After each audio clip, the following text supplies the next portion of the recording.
muchas doctrinas en la cual nosotros, al entender a quién nos acercamos y por medio de quién nos acercamos, vamos a entrar en un nivel de adoración realmente que nosotros podemos disfrutar de aquella bondad, de aquella misericordia, de aquella gracia, hermanos. En Cristo está mi salvación. Habla de el amor infinito que Dios tiene para con sus hijos. Habla del amor de Dios infinito. Habla de ese medio en el cual el hombre puede llegar a ser salvo. Y solamente es a través de una persona. Y que esa persona se encarnó y es nuestro Señor Jesucristo.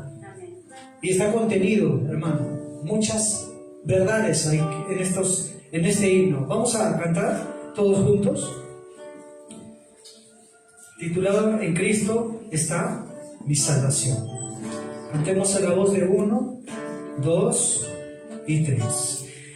Cristo está mi salvación, eres mi fuerza y luz, canción, la eterna fundación, vive en prueba y tentación, por alto amor, profunda paz, la lucha cesa y el temor, mi esperanza y protección, el amor de Cristo estoy.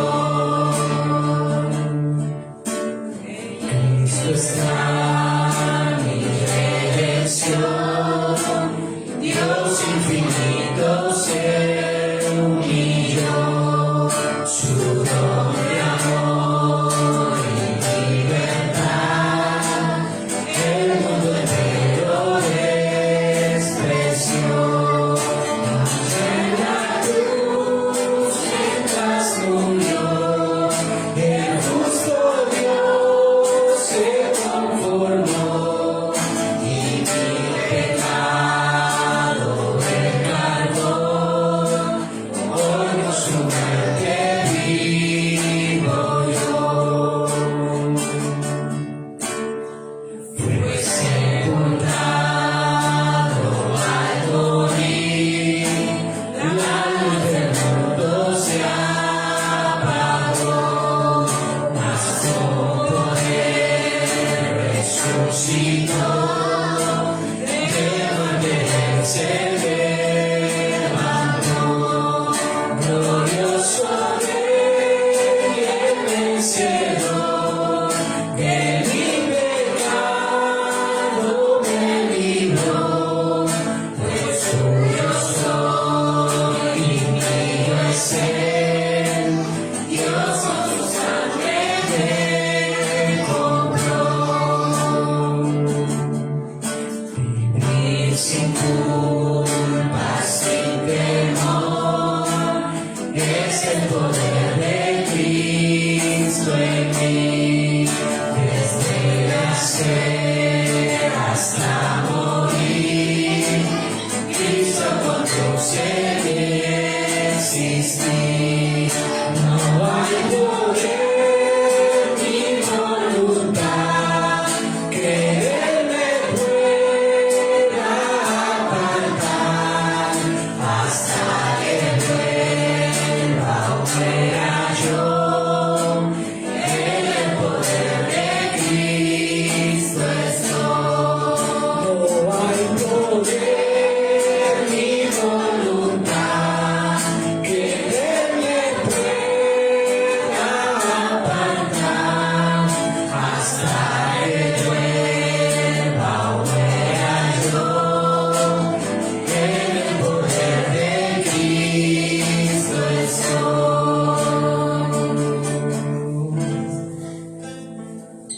Amén, hermanos. Como dice la Escritura, ¿quién nos podrá separar del amor de Cristo? Ni lo alto, ni lo profundo. Y dice la Escritura, ni ninguna cosa creada nos podrá separar. Eso, hermano, significa de que no hay nada, hermano, que nosotros nos haga apartar del Señor, ni siquiera tu infidelidad. Es decir, y con eso quiero ser muy cuidadoso, no quiero decir que el creyente va a andar por andar, simplemente que a pesar de nuestros pecados, a pesar de nuestras infidelidades, de nuestras fallas, cuando el Señor pone su amor, no es solo por un momento, no es algo temporal, dice que es para siempre. Y eso significa, hermano, que el Señor nos preserva nuestra vida hasta el final. Y eso es gracia pura, hermanos. Cantemos el siguiente cántico. El poder de la cruz. Cantemos a la voz de 1, 2 y 3.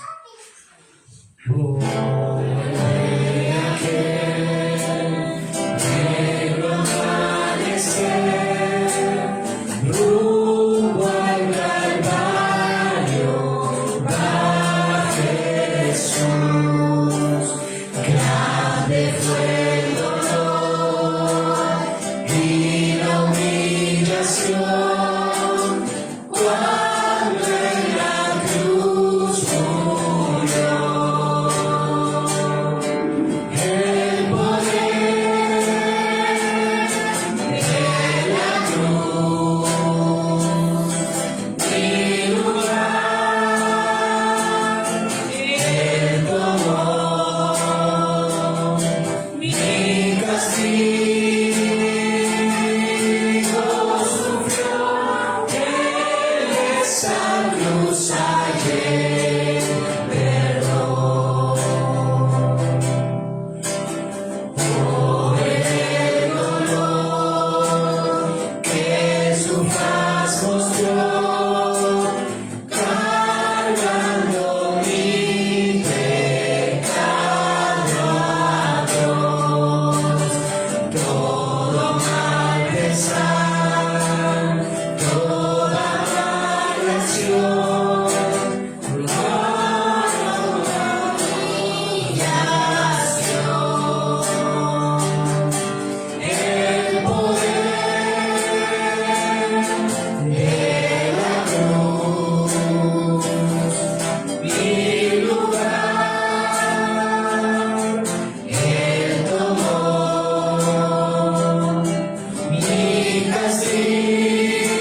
este acontecimiento, hermano, grande que marcó la historia.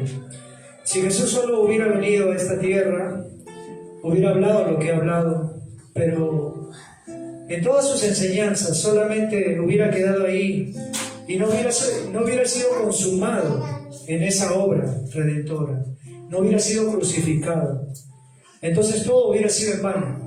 Pero tuvo que cumplirse, hermano, por el determinado consejo, como dice el libro de los Hechos, hacer su voluntad, de padecer e irse como la oveja se va al matadero. Y tuvo que consumarse, hermano, porque si no, ¿quién hubiera muerto por nosotros? No hubiera habido una sustitución de nuestros pecados y todo hubiera sido en vano. Y tú y yo hubiéramos quedado en condenación eterna. Por más buenas obras que el hombre haga, así de todo su cuerpo, si no está el amor de Dios plenamente en el ser humano, no tendría salvación. Y por medio de esa cruz hemos sido nosotros, ha sido completada esa obra. Nos acercamos al Señor siempre examinando nuestra vida a la luz de la Escritura, siempre en arrepentimiento, hermanos. Así que hoy venimos al Señor en adoración, sabiendo que nuestro corazón es malvado y perverso, pero por su gracia, hermano, el Señor siempre restaura, siempre el Señor limpia, nos santifica.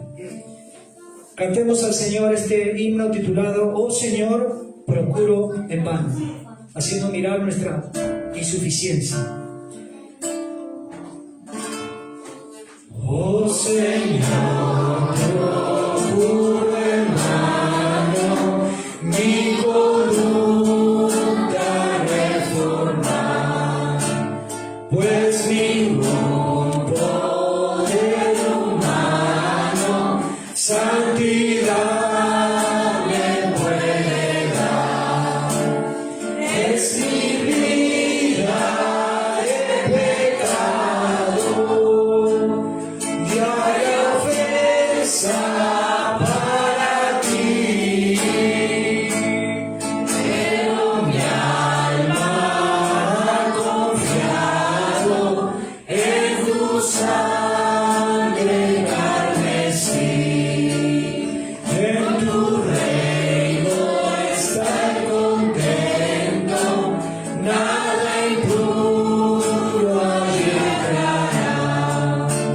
Sin el nuevo nacimiento, ningún alma lo verá. Mira pues mi insuficiencia, muestra en mí tu gran poder, manifiesta tu clemencia y de nuevo has de nacer. Ven Espíritu divino, ven y escucha mi oración. Ante ti mi frente inclino por mi regeneración. No vacilo en la esperanza, he llegado a creer en la bienaventuranza, en el cielo he de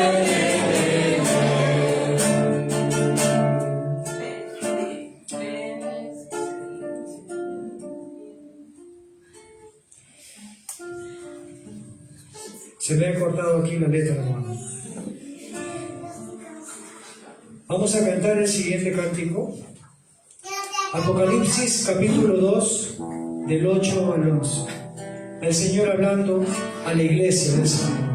Hemos visto que, hermano, la iglesia siempre se caracteriza por muchas cosas. Una iglesia débil, una iglesia que en momentos su fuego se apaga. En momentos que la iglesia también ha tenido discernimiento, pero aún así le faltaba algo importante, que era su primer amor. Hermano, la iglesia es una iglesia muy débil, pero que en esa debilidad Cristo lo sostiene. En esa quizá falta de capacidad de poder soportar las pruebas, Cristo da el sostenimiento en todo momento. Pero la Biblia también muestra que a pesar de todo eso, la iglesia ha vencido. Pero no ha vencido porque la iglesia es buena en sí misma, sino porque Cristo ha vencido en la cruz y ha dado esa victoria a su iglesia. Cantemos al Señor.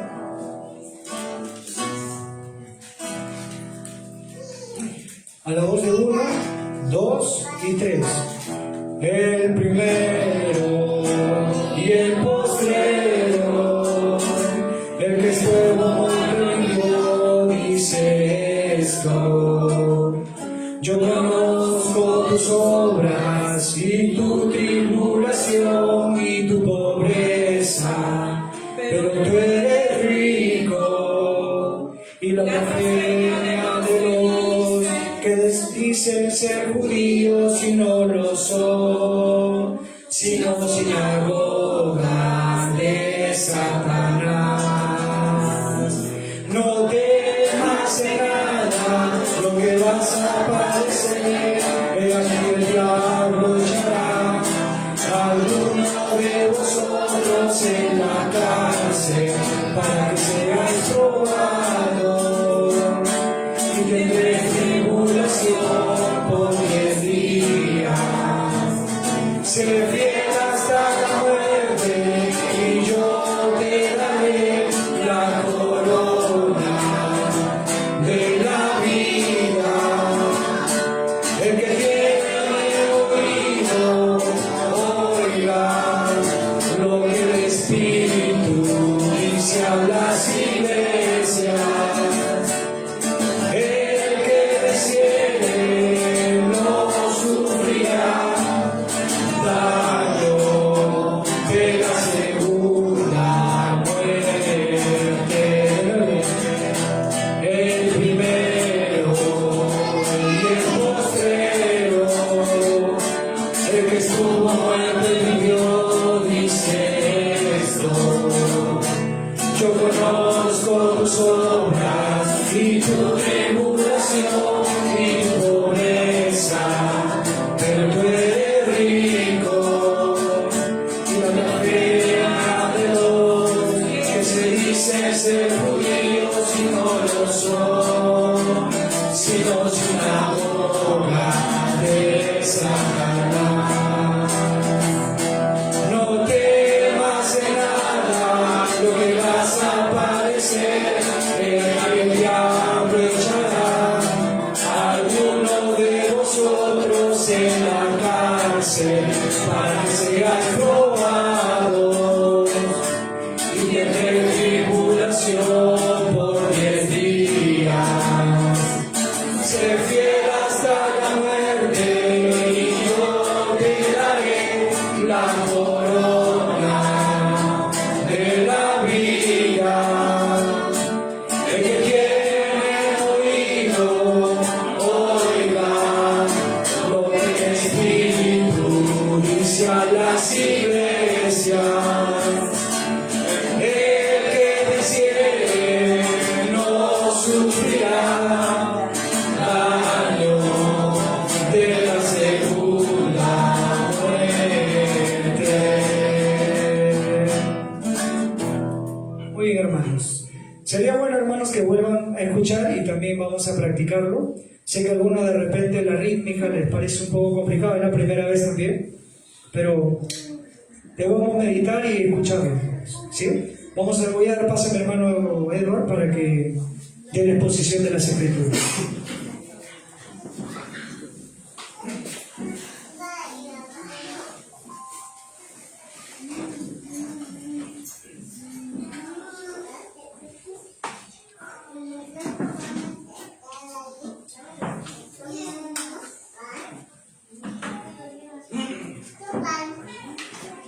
Buenos días, amados hermanos.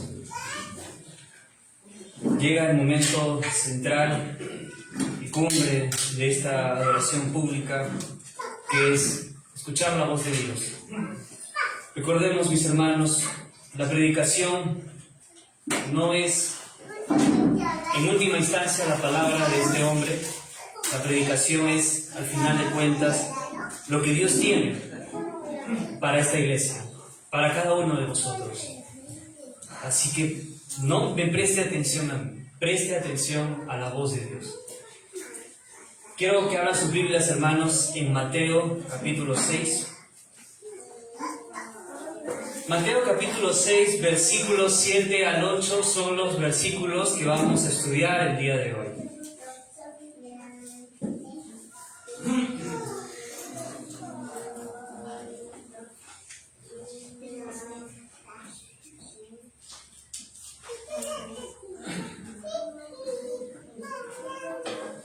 Leamos, hermanos.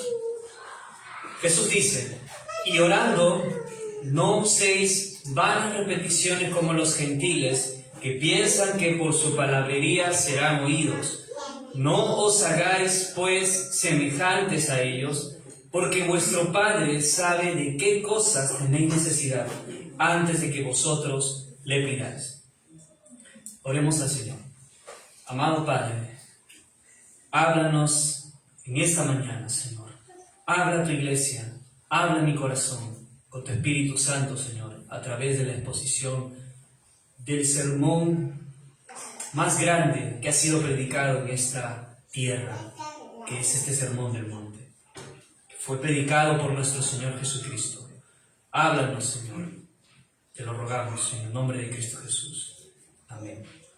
Hemos estado hablando, hermanos, del tema general de la oración.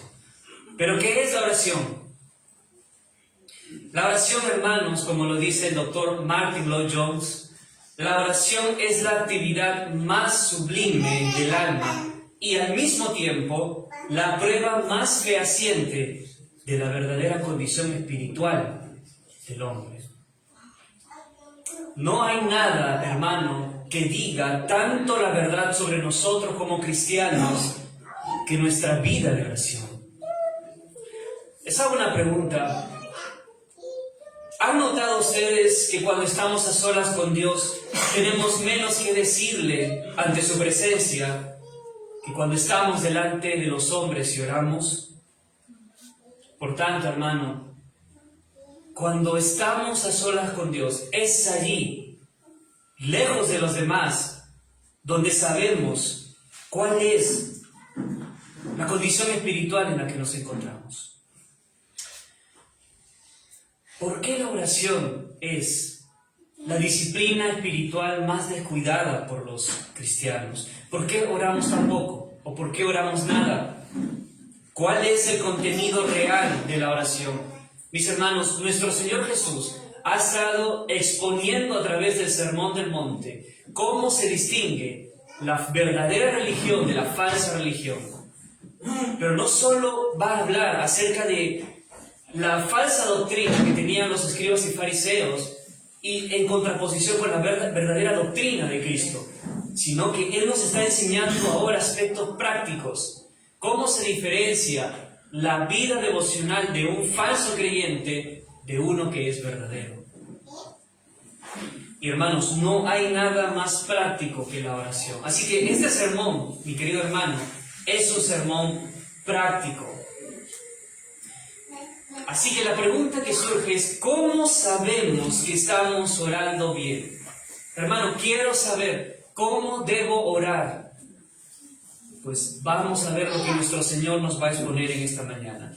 Nuestro Señor va a añadir otro error que posiblemente cometieron los judíos de su época. ¿Cuál era el error? Orar como los gentiles. Orar como los gentiles. ¡Qué ironía! Aquellos que se mofaban de ser diferentes de los gentiles, al final de cuentas, no se diferenciaban en nada de ellos. Amaban a los que los amaban. Asimismo, hacían los gentiles. ¿Qué diferencia tenían con los gentiles? Los publicanos amaban a los publicanos. Los gentiles a los gentiles. Y los judíos a los judíos. No hacían de más. pero se mofaban de ser santos, de ser diferentes. Igualmente en la oración, exteriormente eran diferentes, pero como veremos a continuación, no eran diferentes en nada a los gentiles en lo interior. Vamos a dividir, hermanos, o estructurar este sermón en dos grandes encabezados. En primer lugar, hablaremos el falso contenido de la oración y en segundo lugar, el verdadero contenido de la oración y sus respectivas aplicaciones prácticas. Veamos en primer lugar el falso contenido de la oración. Lean sus Biblias en el versículo 7.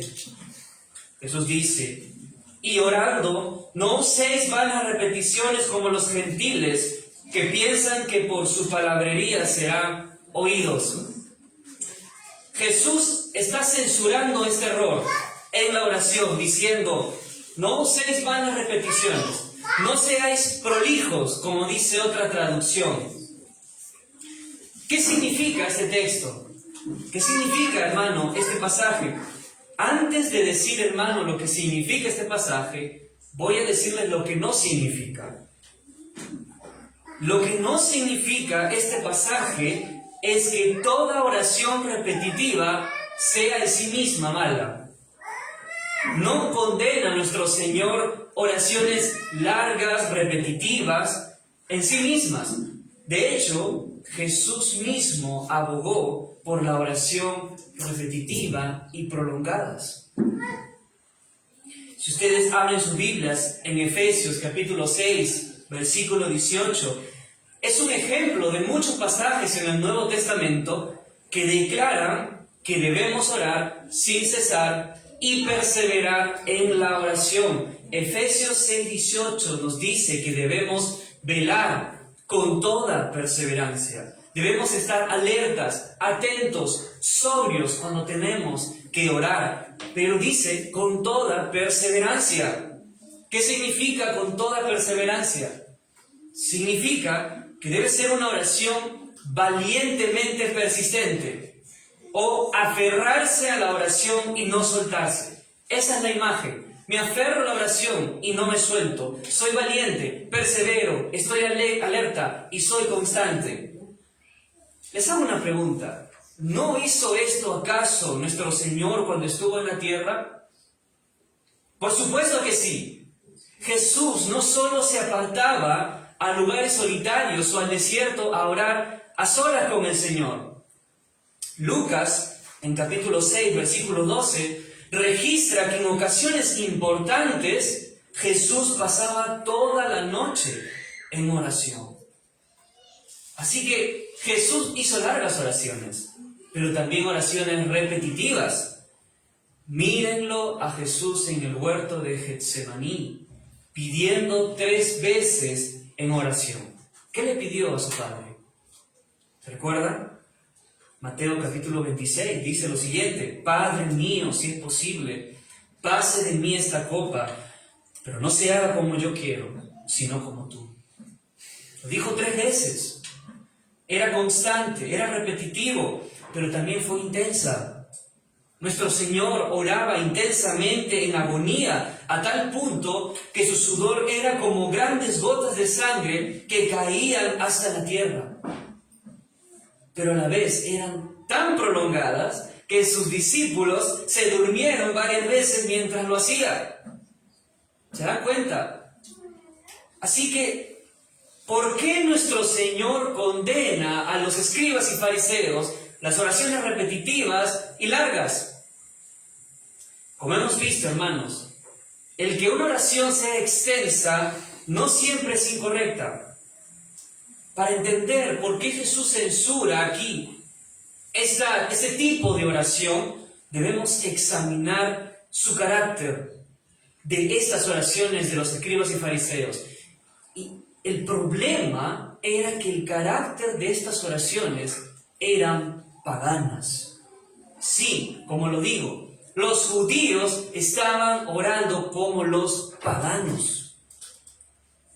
Así que vamos a estudiar, hermanos, el significado de esta palabra. Creo que es interesante y es necesario que comprendamos el significado de esta palabra.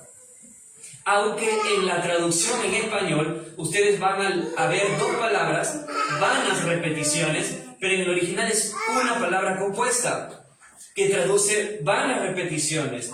¿Y saben cuál es el significado de esta palabra? Significa cháchara baladí.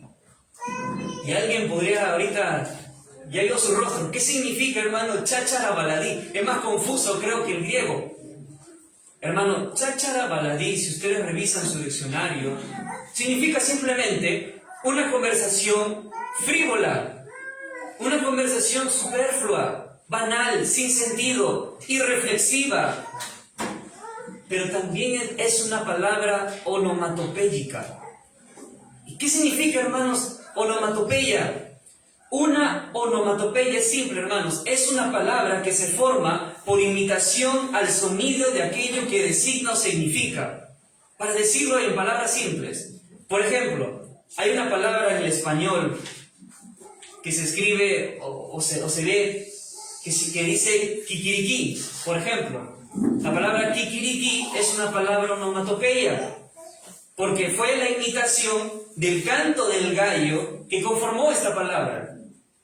Bien, esta palabra, hermanos, vanas repeticiones o prolijo, es una palabra onomatopéyica.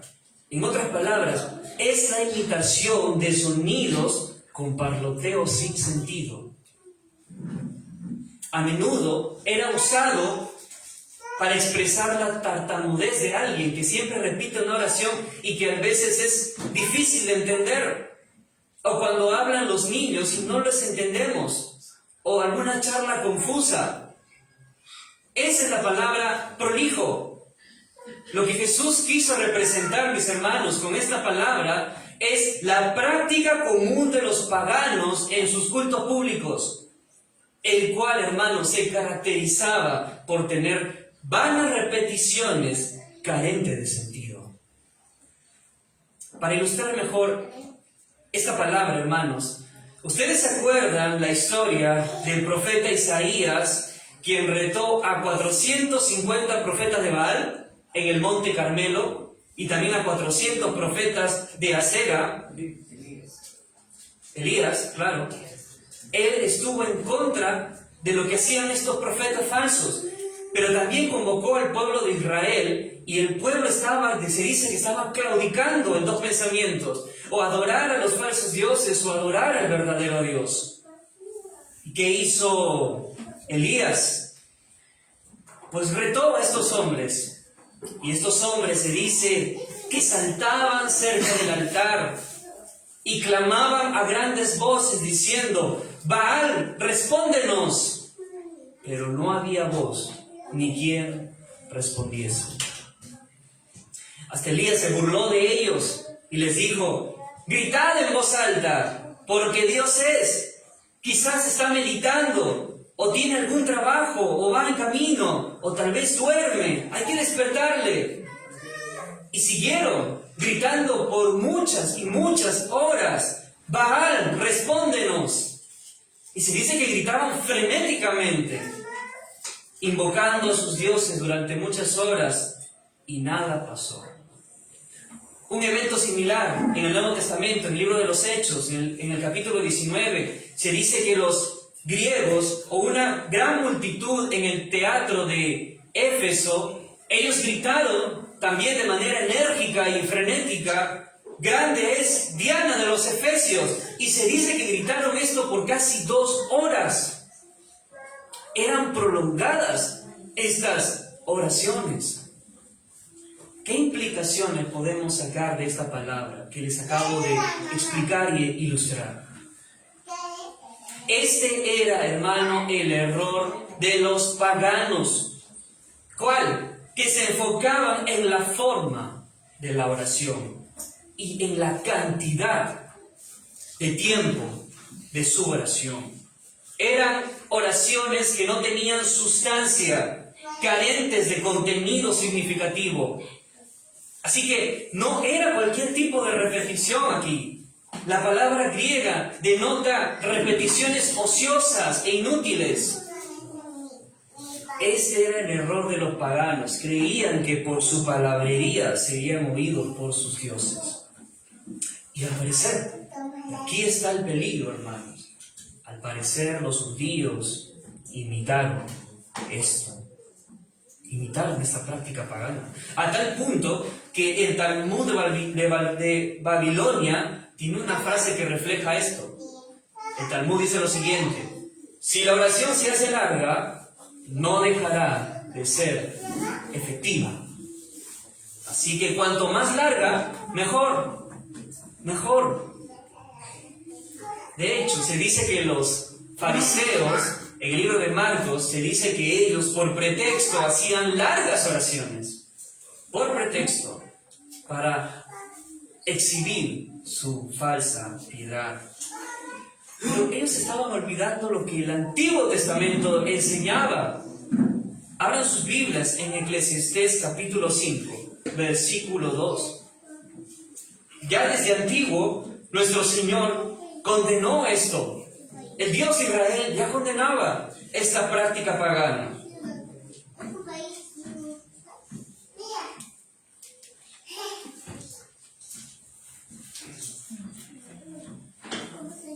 El predicador dice lo siguiente: perdón hermanos, no te des prisa con tu boca, ni tu corazón se apresure a proferir palabra delante de Dios, porque Dios está en el cielo y tú sobre la tierra. Por tanto, sean pocas tus palabras. No seas ligero, está diciendo aquí el predicador. No solo con respecto a la oración, sino con respecto a todo lo que respecta a tu vida cristiana. Incluso cuando hablas, incluso cuando predicamos, incluso cuando hablamos a otro hermano. No seas precipitado con tus palabras, cuanto más cuando hablamos con Dios. Hay algo que me llama la atención, que dice el gran bautista estadounidense, uno de los fundadores del Seminario Teológico del Sur, allá en Estados Unidos. John A. Brown les dijo lo siguiente: la práctica de orar por largo tiempo de manera formalista conducirá naturalmente a la repetición ociosa. Si tu vida cristiana y todo lo que tú haces aquí en la iglesia solamente es una cuestión formalista, pronto caerás en las repeticiones ociosas de los paganos. Las religiones paganas siempre han hecho eso, y les voy a dar unos cuantos ejemplos. Esto está presente, incluso hasta la actualidad.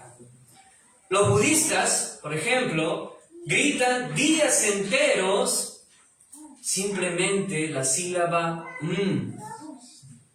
Por días enteros dicen y nada más.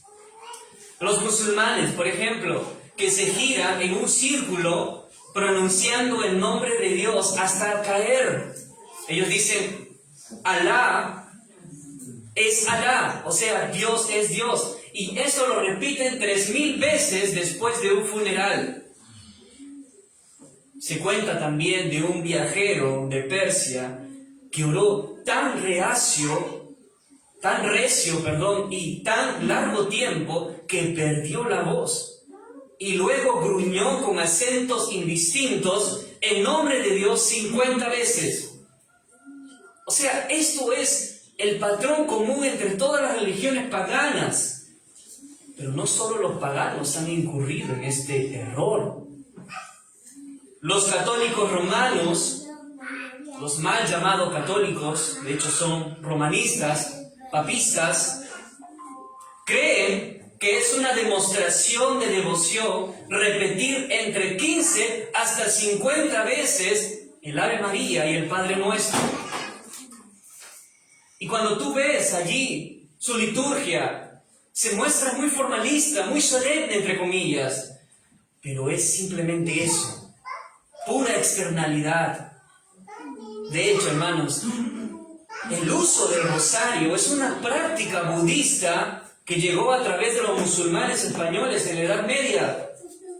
Mucho de lo que está dentro de la adoración de los católicos romanos es influencia pagana. Y nos sorprendemos de esto, ¿verdad? Pero también el mundo evangélico emplea este tipo de oración pagana. Y hoy en día vemos a ciertos carismáticos repetir las mismas frases. Siempre que oran, siempre que alaban al Señor, repiten las frases, usan de manera vana el nombre de Dios, pero también con las falsas lenguas que simplemente son balbuceos y piensan que así ellos van a ser más santos. Pero esto es una degeneración de la verdadera oración. Hace de la oración una confusión ininteligible. Bien. ¿Y qué hay de los cristianos reformados? ¿Qué hay de nosotros? Si alguien piensa, hermano, que esto simplemente está hablando de los paganos y de los católicos romanos y los carismáticos también, pero los bautistas reformados estamos libres de este error. No debemos pensar que Jesús solamente condena aquellas oraciones de religiones paganas o de los romanistas y carismáticos. Jesús condena toda oración indiferente, toda oración mecánica, de frases memorizadas que carecen de sustancia. Y les pregunto, ¿esto no está presente también aquí? Los bautistas reformados podemos caer en este grave error cuando hacemos del culto público, cuando hacemos de ese momento que es la predicación o de la liturgia en general, el responsorial, los credos, los cánticos, cuando hacemos solamente de esto una cuestión meramente memorística, formal o mecánica, fácilmente, hermanos, podemos caer en el hábito de seguir la rutina y olvidarnos de lo que en realidad estamos haciendo. Como los musulmanes, podemos ser semejantes a ellos, que se arrodillan disciplinadamente en ciertos momentos determinados para orar.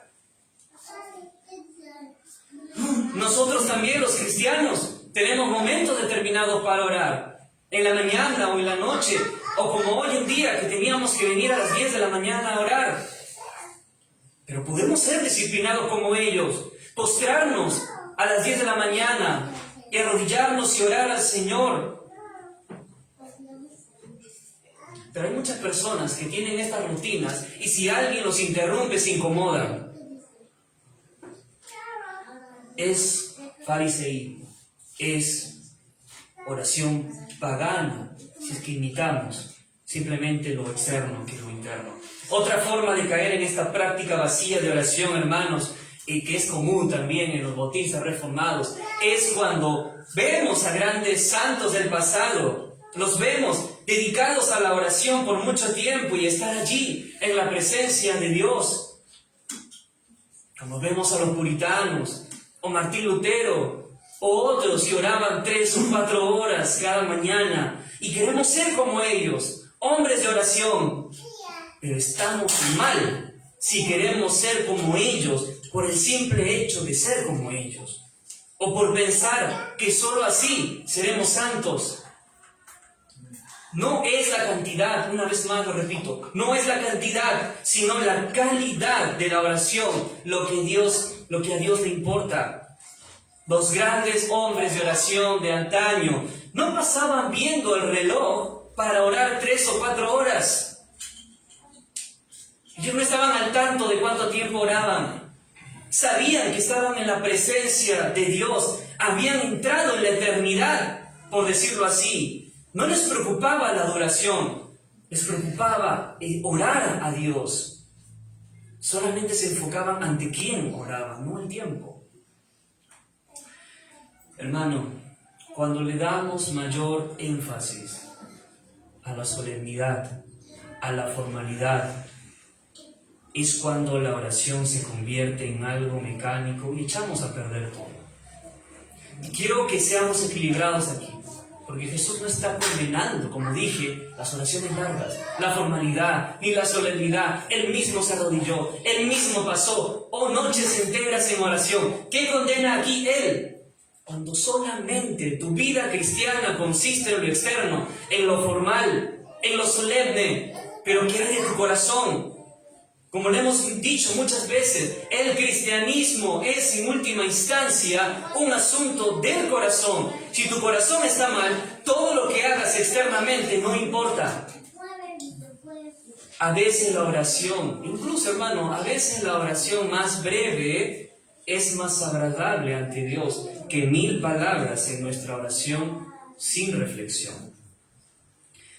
Moisés, Salomón, Elías y muchos otros santos del Antiguo Testamento tuvieron oraciones breves y concisas. Jesús mismo oró brevemente en el Padre Nuestro. Así que, hermanos, una cosa es hablar mucho en la oración y otra cosa muy distinta es orar mucho. Agustín dijo que debemos distinguir estas dos cosas. Distingue entre hablar mucho en la oración y distínguelo con orar mucho.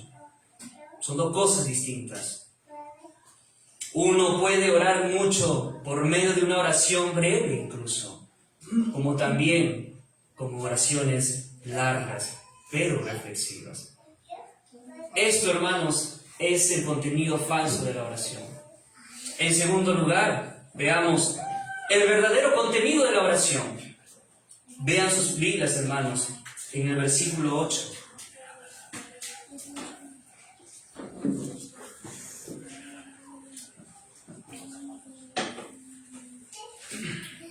Dice, no os hagáis pues semejantes a ellos, porque vuestro Padre sabe de qué cosas tenéis necesidad antes que vosotros le pidáis. Hermanos, aquí está la solución. ¿Quieres saber cómo podemos orar correctamente? Aquí está la solución. ¿Cómo puedo evitar, hermano, la oración frívola e irreflexiva? Lucho con esto. Cada vez que oro pienso en otras cosas. Cada vez que oro estoy pensando en lo que voy a hacer después. Mi oración simplemente son 5 palabras. No abarco más, no hay profundidad, no hay sustancia. Hermanos, no olvidemos algo que es importante. No oramos de manera abstracta. No nos acercamos a la oración en abstracto. Oramos a un Dios vivo y verdadero. Es allí el antídoto de la oración irreflexiva y frívola que caracterizaba a los paganos. ¿Qué es la oración piadosa? Es aquella, en primer lugar, que excluye a los demás y está a solas con Dios. Esto lo hemos visto la semana pasada. En primera instancia, ¿quieres tener una oración profunda? Aléjate de los demás. Aléjate de todos. Ahora, esto es aplicable tanto en privado como en público. Tú puedes estar orando públicamente frente a la congregación y estar apartado de los demás y estar solamente con Dios. No es una cuestión geográfica aquí, es un asunto del corazón, de la mente. Podemos orar en público y estar a solas con Dios. Así que cuando oramos aquí, incluso hermano, cuando predicamos, y esa es la tarea del predicador, estar aquí, en cierto sentido, no predico ante ustedes, no predico para los hombres, no estoy al tanto de lo que ustedes piensen acerca de la predicación, sino estamos predicando delante de Dios. Así es la oración también. Tú puedes estar dirigiendo a la oración, orando públicamente, pero tu cabeza y tu corazón están enfocados solamente en Dios. Y no estás al tanto de lo que los hermanos digan acerca de tu oración. Como dice Amy Vance, este hombre de oración, bien lo dijo. La oración honra a Dios y deshonra a uno mismo. ¿Quieres honrar a Dios con tu oración? Olvídate de todos y solamente concéntrate en Dios. Pero en segundo lugar, hermanos, la oración correcta, la oración piadosa, también es un asunto de comprensión. Podemos caer en las oraciones típicas de los paganos si vaciamos nuestra mente de todo contenido y simplemente espero la presencia de Dios. Porque hay muchos que se acercan a Dios con esta actitud. se acercan al Señor esperando algo de Él, que Él obre milagrosamente en sus corazones, pero no abren sus Biblias. La oración es un asunto de comprensión en primera instancia. Antes de una oración fervorosa está una mente que reflexiona. Primero es tu comprensión, luego tu disfrute, tu deleite. No puedes alterar el orden. Muchos primero quieren deleitarse en Dios, pero no saben nada respecto de Dios. Antes de orar, deberíamos decirnos a nosotros mismos: ahora voy a entrar en la presencia de Dios, el Todopoderoso, el Absoluto, el Eterno, el gran Dios, con todo su poder y majestad. De ese Dios que es un fuego que consume, de ese Dios que es luz y en el cual no hay tinieblas, el Dios total y absolutamente santo. Eso es lo que voy a hacer, a Él me voy a dirigir. Pero es lamentable cuando muchos son tan secos y frívolos al orar. ¿Se han dado cuenta? Que alguien a veces vamos a dirigir, hermano, la oración y dice: Señor, gracias te damos, y bla, bla, bla, bla, bla, y termina con el momento del almuerzo: gracias, Señor, por las bendiciones, sigue bendiciendo este hogar, amén. Somos tan frívolos. ¿Sabes a quién le estás orando? No le estás orando a cualquiera, le estás orando a Dios, el que es santo. Pero muchas veces somos inconscientes de esto. Pero además, hermano, de una comprensión, la oración es un asunto de confianza absoluta. Debemos acercarnos a Dios con un sentido de confianza absoluta, así como un hijo se puede acercar a su padre. Hermanos, acá hay un equilibrio perfecto. La reverencia queda intacta, porque nos dice: el Padre que está en los cielos. Suele repetir esto el libro de Mateo: el Padre que está en los cielos. No te olvides, es tu Padre, pero está en los cielos. Él es diferente a ti, Él es majestuoso. No te iguales a Dios, no le hables como si fuese cualquier persona. Ten terror delante de Dios, el Padre que está en los cielos, pero al mismo tiempo no te olvides que es tu Padre. Si hemos sido adoptados por Dios, debemos acercarnos a su presencia con total confianza. No debemos ser como los paganos, quienes se acercan a Dios con un espíritu de temor y de confianza. No nos igualemos a ellos, que oran y claman: óyenos, Baal. Y pueden clamar a sus dioses día y noche y nunca va a responder, nunca va a atender. Nuestro Padre, en cambio, no es tardío para atender. Y tampoco, hermano, nuestro Padre no necesita que se le diga 100 veces una cosa para que lo entienda. Muchos se acercan a Dios o a su Padre con la idea de que necesita que le informen. ¿Se han dado cuenta? La típica oración de un creyente, que cuando ora parece que está predicando en vez de orar. Está pasando por toda la Biblia citando pasajes, informándole a Dios: Señor, yo he hecho esto, tú sabes que es así. Y parece que le están dando una clase a Dios. Él no es como los dioses paganos, que necesitan ser informados como si fuese ignorante de nuestras necesidades. Él sabe de qué cosas tenemos necesidad, dice Jesús. Y no solo sabe luego de que le pidamos una vez, sino incluso antes de que la pidamos. Hermanos, si comprendiéramos simplemente esto, si comprendiéramos que este Dios todopoderoso es nuestro Padre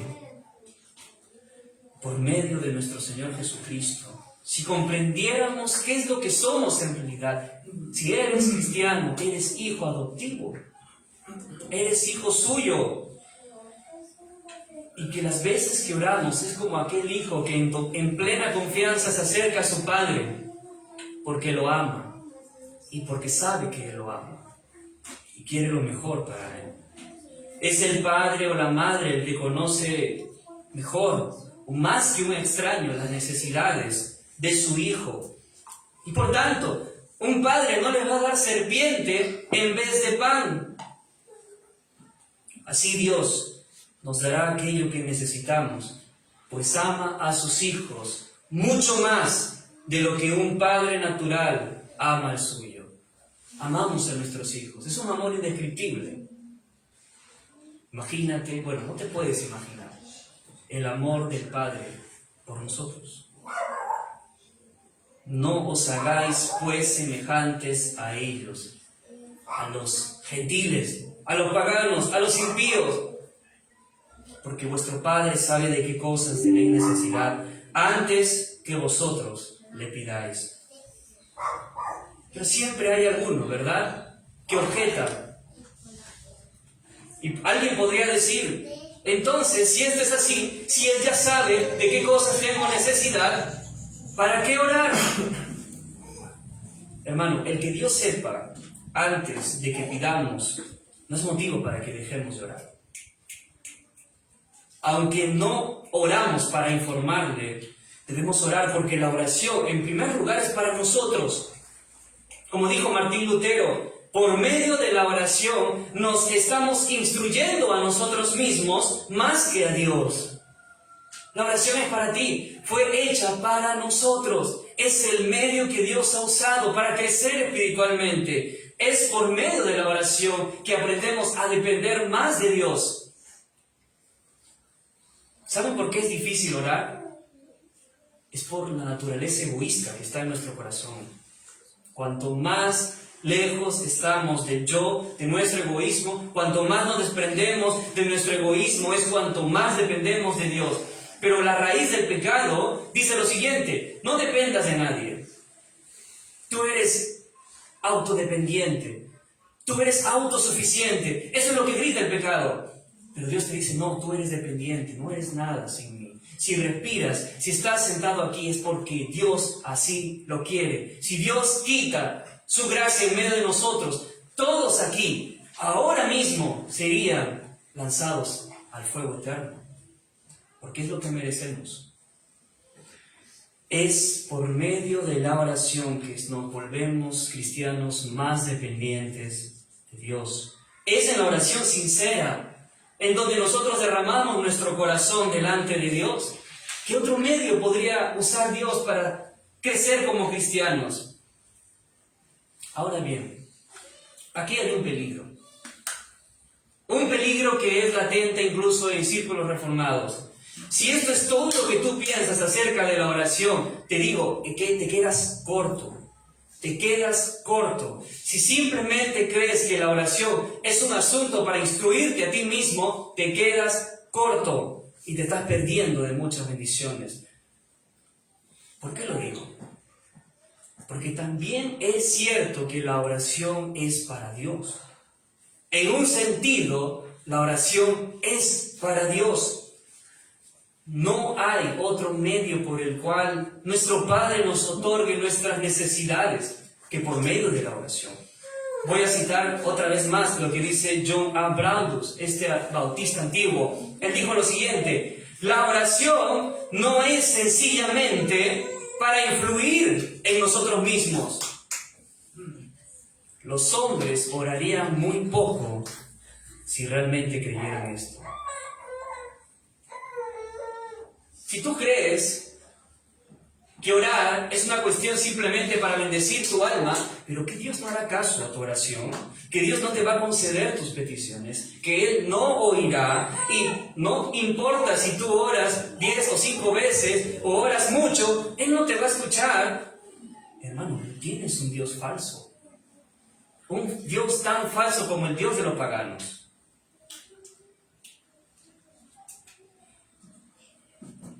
Oramos porque Dios cumple nuestras peticiones. Oramos también para que Dios supla nuestras más grandes necesidades del alma. Y su presencia, ojo aquí, y su presencia y aún la predestinación de todas las cosas no es motivo para no orar, como tampoco es motivo para dejar de hacer buenas obras. Oh, el Señor ya ha predestinado todas las cosas, entonces, ¿para qué voy a orar? Entonces tú tienes una visión corta acerca de la predestinación. Tienes una visión deficiente de quién es Dios. No entiendes el misterio, crees entender el misterio. Así son los hipercalvinistas y es por eso que no oran. Es por eso que muchos falsos calvinistas no se caracterizan por tener una vida de oración. ¿Para qué voy a orar? El Señor ya la va a cumplir. Puedes orar todo lo que tú quieras. Al final Él lo va a hacer. No estás entendiendo realmente la doctrina de la predestinación. No estás entendiendo cuál es la relación entre la soberanía de Dios y la responsabilidad del hombre. Y de hecho, ni yo lo entiendo, pero son dos verdades que siempre están relacionadas y que no la podemos negar. Eres responsable para orar. De hecho, hermanos, no hay otro medio por el que Dios pueda suplir tus necesidades. Dios no te va a dar aquellas necesidades que tú tienes si te quedas sentado, durmiendo, con los brazos cruzados. Él no va a darte nada. Pero hermano, ¿Él no es soberano? No, es cierto que es soberano, pero Él ha usado este medio. No hay otro medio. Será por tu oración o por la oración de otro. Así que debemos recordar lo que Pablo dijo y darnos esperanza. Efesios 3 dijo que Dios es poderoso para hacer todas las cosas mucho más abundantemente de lo que pedimos o entendemos.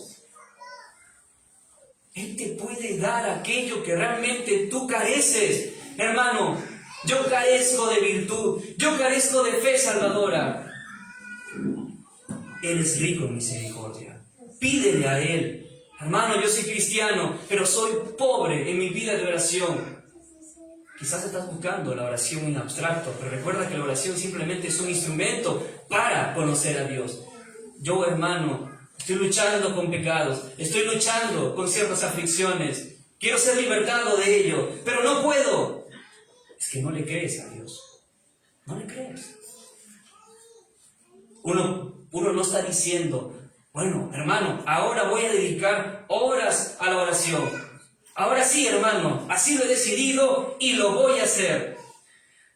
Uno, hermano, no debe decir que la forma de conseguir una bendición es pasar noches enteras de oración y que como la gente no lo hace, entonces no recibe bendiciones. Estás haciendo lo mismo que los paganos. No se trata de la longitud de las oraciones ni de la forma. Si son oraciones rimbombantes, eso no importa, de hecho.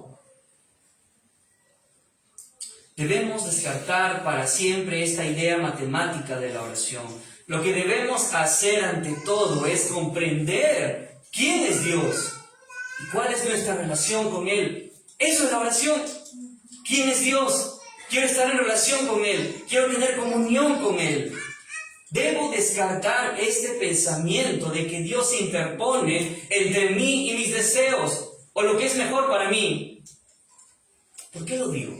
Porque aunque muchos de nuestros deseos sean pecaminosos, si uno realmente está deleitándose en Dios, entonces tus mayores deseos pueden ser cumplidos.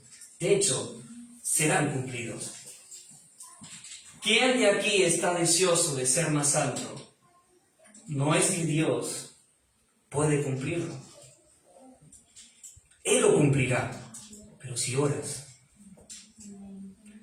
¿Quiénes de aquí quieren ser libertados de ciertos pecados particulares? Muchos, ¿verdad?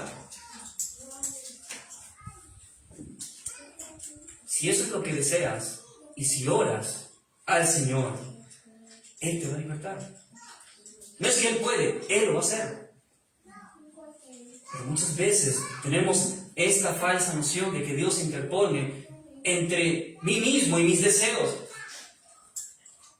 Quiero ser un mejor esposo, un mejor padre, un mejor hijo. Ora al Señor, Él te lo va a conceder. ¿Lo crees o no lo crees? ¿Lo creemos? De hecho, hermanos, debo ver a Dios como mi Padre, que ha comprado mi bien definitivo en Cristo. No tendré un carro lujoso, no tendré una casa bonita, pero sí lo que tendrás de Dios es que puedes ser el mejor cristiano de esta tierra. Así que, ¿qué estás esperando para orar? De hecho, Él está esperando bendecirme con su propia plenitud en Cristo Jesús. Él quiere que tengamos más y más de Él. Pero no debemos acudir con dudas. Esto es nuestro error. Y creo que este es el fatal error que ocurre en muchas iglesias bautistas reformadas. Que dudas. Vemos allí el extremo de ciertos hermanos carismáticos del Evangelio de la Prosperidad y usan estos términos de una manera tan nociva. Pero no estás entendiendo que estos términos son bíblicos. No se trata de dejar estos términos, sino de usarlos correctamente. No debes dudar. Dios está mucho más dispuesto a dar que nosotros a recibir. La consecuencia, la recompensa, es que el Padre que ve en lo secreto te recompensará en público. ¿Cuántas bendiciones están acumuladas en la diestra de Dios para los hijos de Dios? ¿No te imaginas cuánto Dios quiere bendecirnos?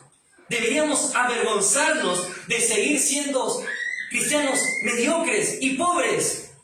Tú puedes ser un mejor cristiano, pero dudas porque no oras también. Estamos, por decirlo así, destinados a ser príncipes, no pobres. Deberíamos avergonzarnos por albergar tan a menudo pensamientos equivocados e indignos acerca de Dios en este respecto. Vemos a un Dios majestuoso, soberano, trascendente, pero no lo vemos como un Dios inmanente que está cerca de los hombres. No lo vemos como un padre que está cerca de sus hijos. Entonces, si tu visión solamente es esta, ¿en qué te diferencias de los paganos? Musulmanes también ven a Dios así.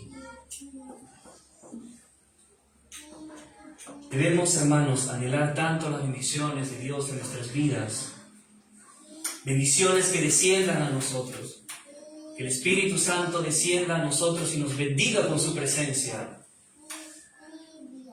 y que lleguen a ser tan abrumadoras en nuestras vidas, que digamos como este predicador Moody, que dijo: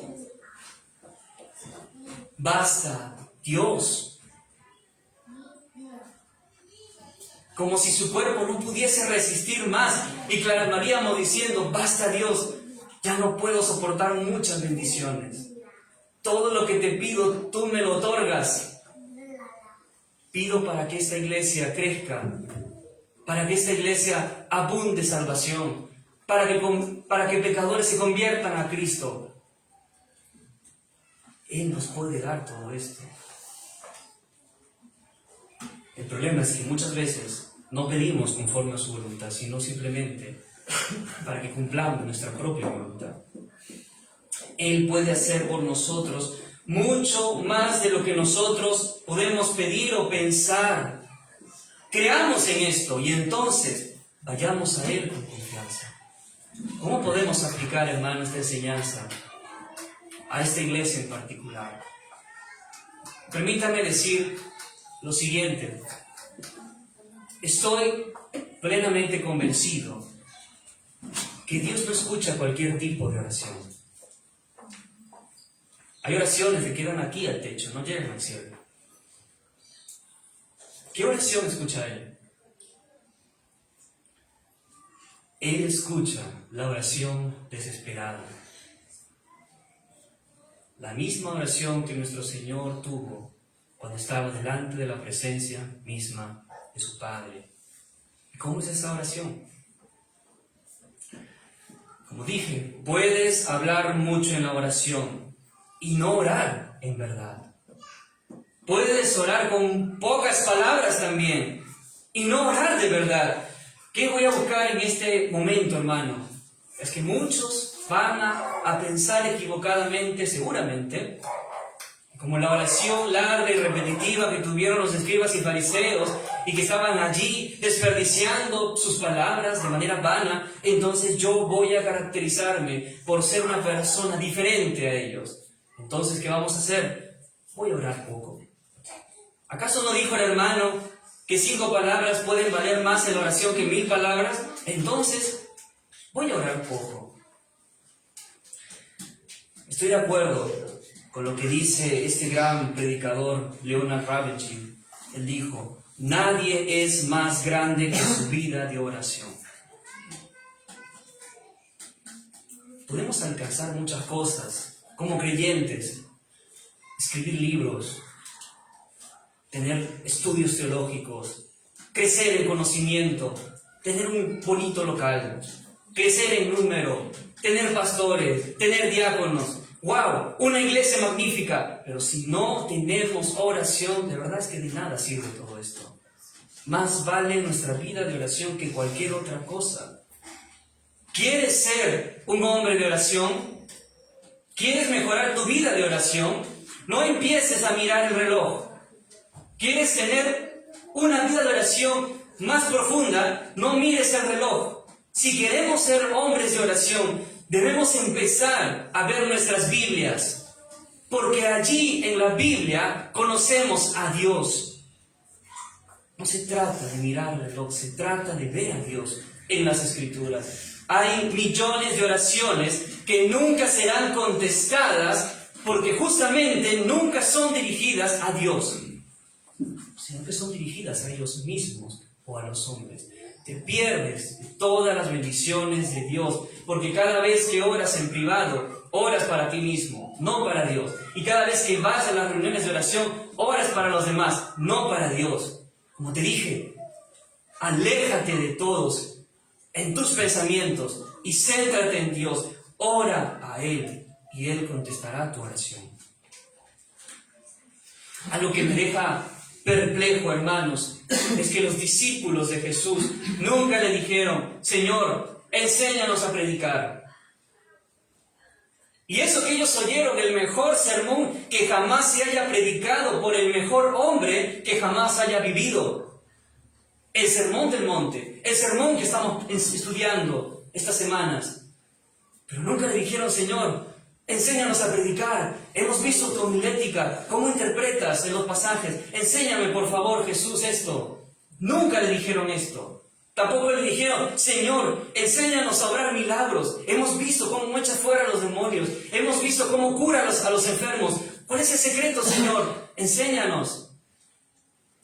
Ellos le dijeron: Señor, enséñanos a orar.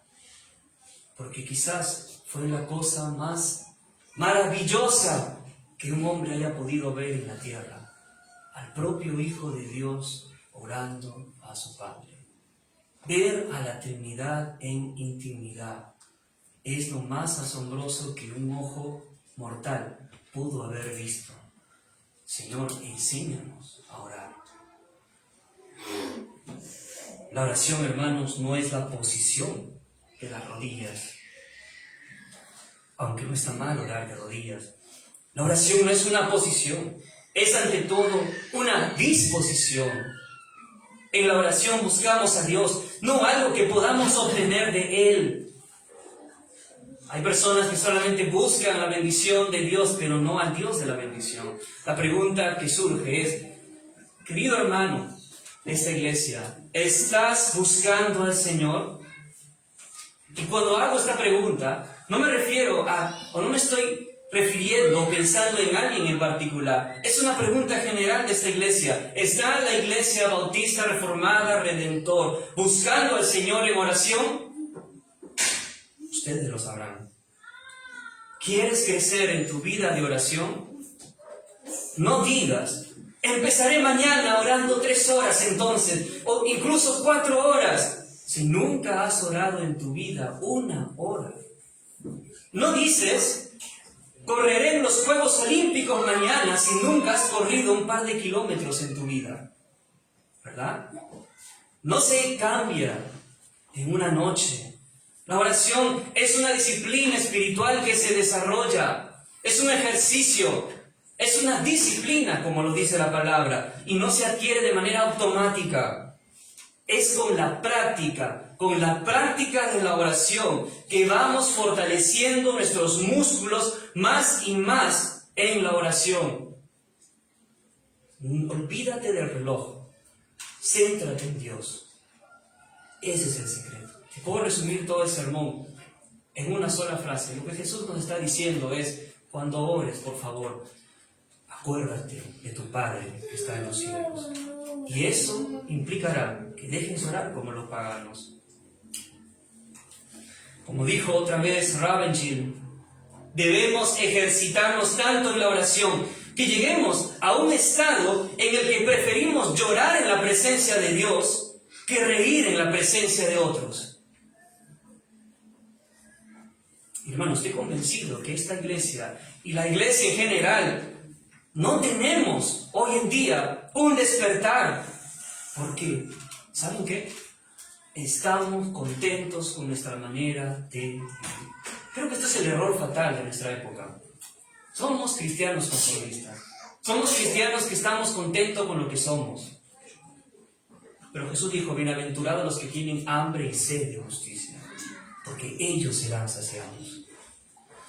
Estamos contentos con nuestros conocimientos de Dios, pero a veces Dios no está allí, en medio de nuestras lecturas, en medio de nuestro estudio. Y amigo,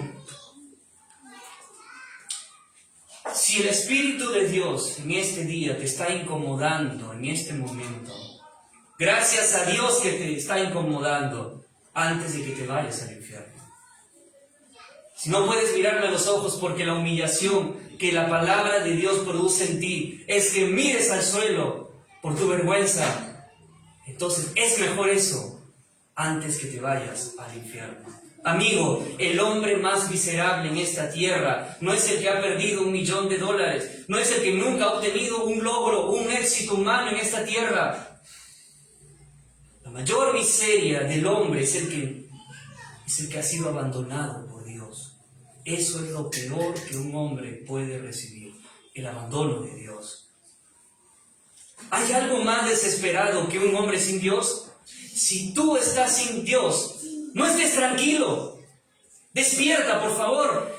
Tu vida pende de un hilo. Tu alma pende de un hilo. En cuestión de segundos puede ser lanzado al fuego eterno. Entonces, ¿por qué duermes espiritualmente?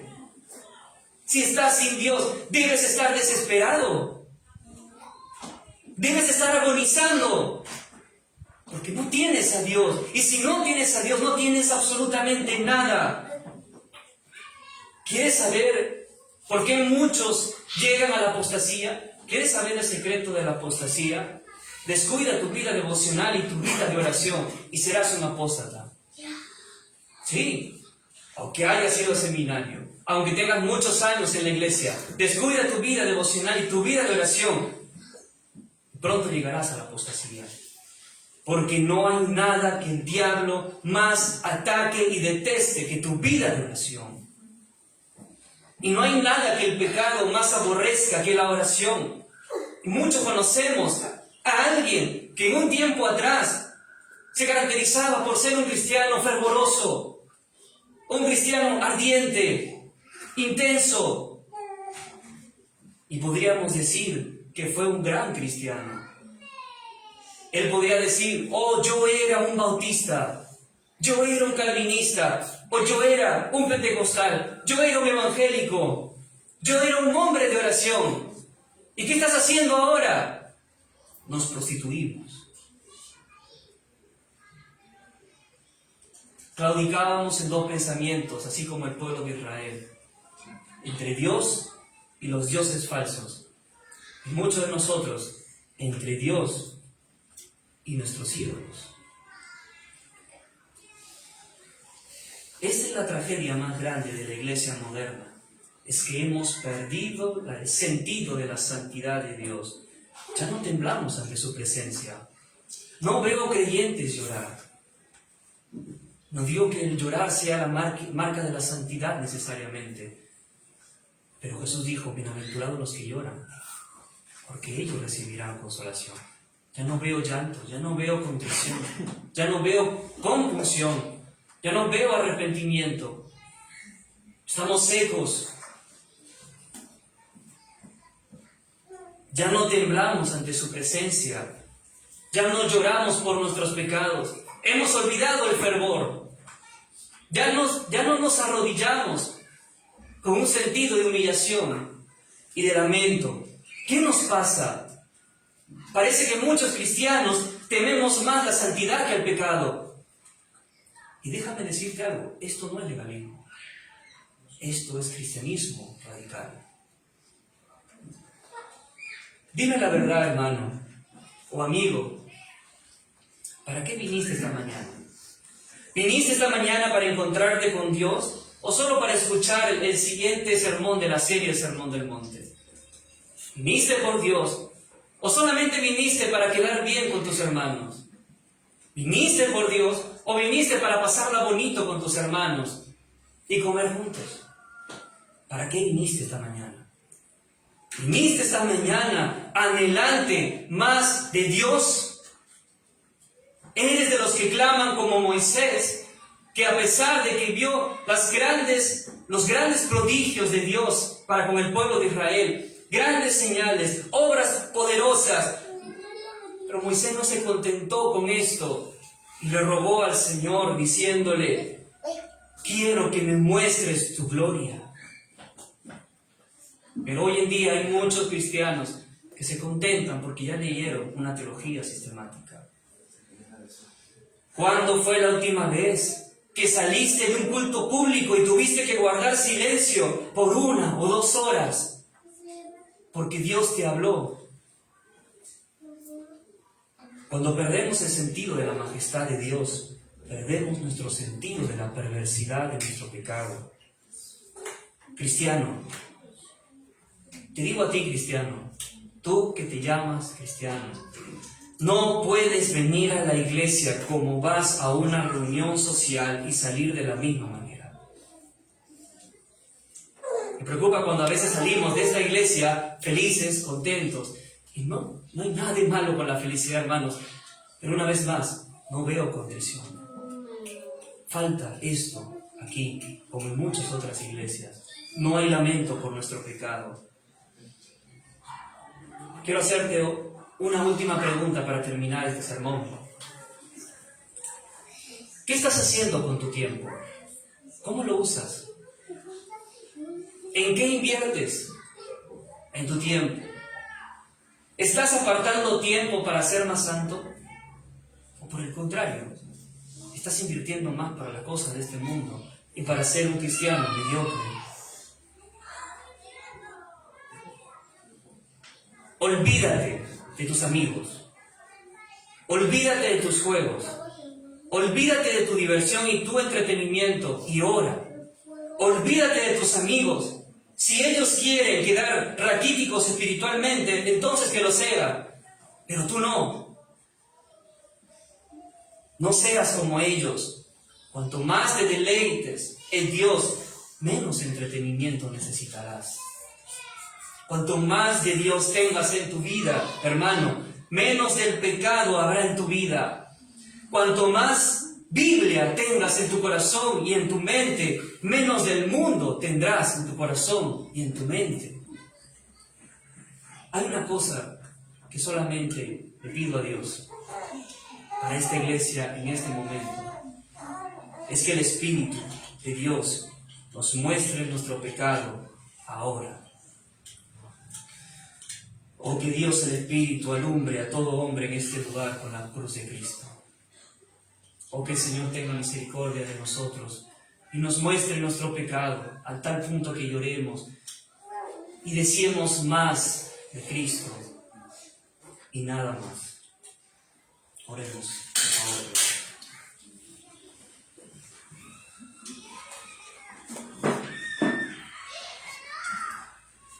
Amado Señor, gracias te damos por tu palabra.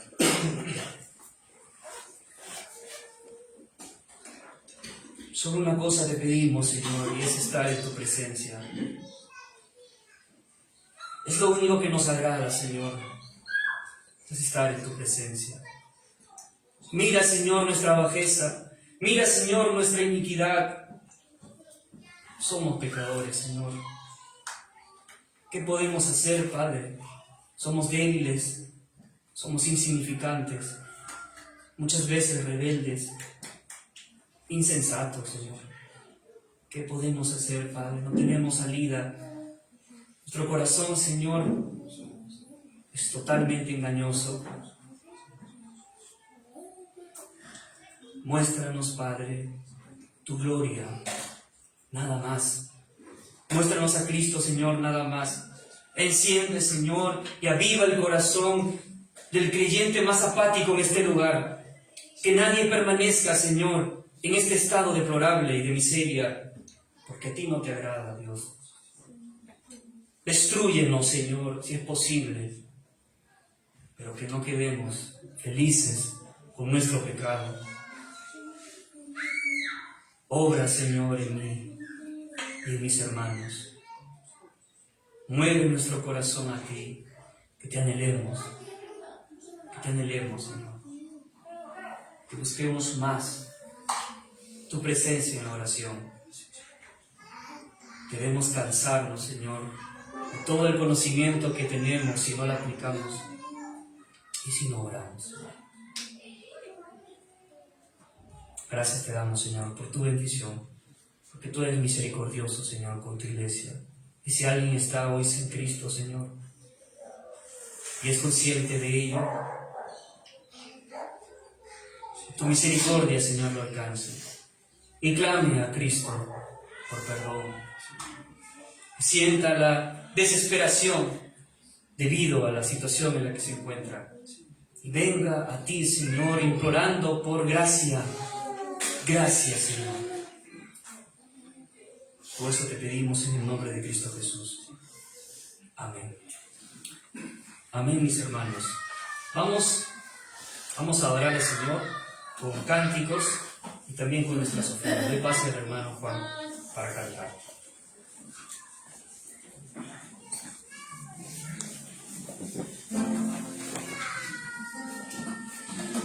Muy bien, mis hermanos. Justo esto da concordancia con este himno titulado Cuando andamos con Dios. Escuchando su voz, dice nuestra senda florida será. Cumpliremos su ley, sus instrucciones, sus mandatos, porque es nuestro Rey y su amor siempre nos guiará. Obedecer al Señor, confiando en Él, porque esa es la senda marcada para andar en la luz.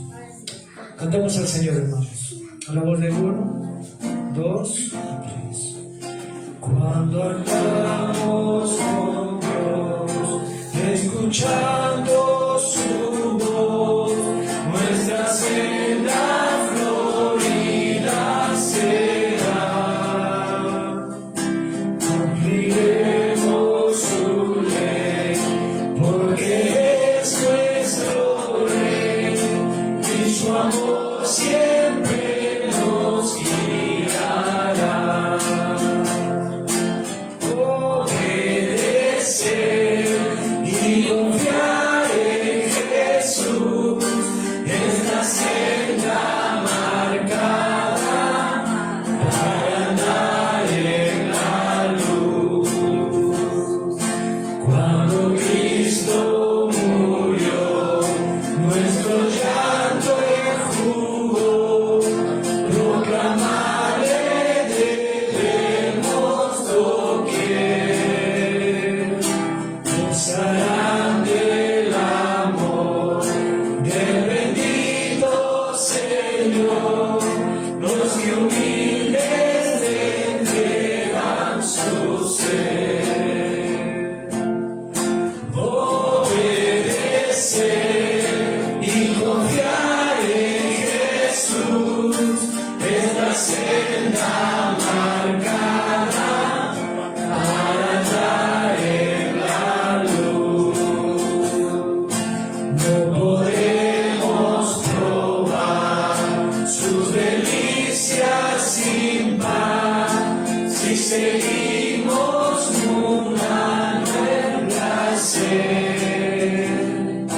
Disfrutamos su amor y divino favor, mas ser fieles el obedecer. Obedecer y confiar en Jesús es la senda marcada para andar en la luz.